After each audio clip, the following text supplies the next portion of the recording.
আপনার কি মনে হয় আপনি যখন সেজদায় মগ্ন থাকেন তখন আপনার ঠিক পিছনে দাঁড়িয়ে কেউ একজন কুৎসিত হাসে?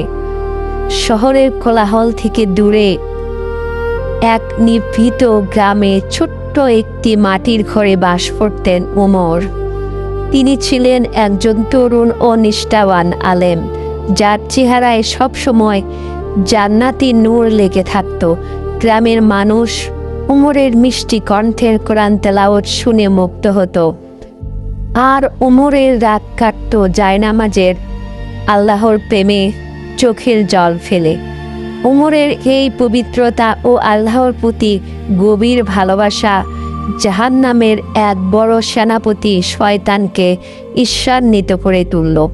শয়তানের একমাত্র লক্ষ্য ছিল ওমরের এই নিখাত ইবাদতকে অহংকারের রূপ দেওয়া।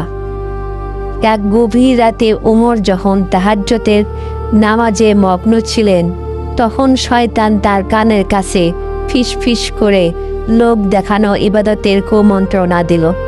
ওমর তাৎক্ষণিক আল্লাহর আশ্রয় চাইলেন এবং লোক দেখানো ইবাদতের পাপ থেকে রক্ষার জন্য সেজদায় লুটিয়ে পড়লেন। পরদিন শয়তান এক বৃদ্ধ মানুষের রূপ ধরে ওমরের পথ আগলে দাঁড়ালেন এবং তার রাতের ইবাদতের অতিরিক্ত প্রশংসা করতে লাগলো।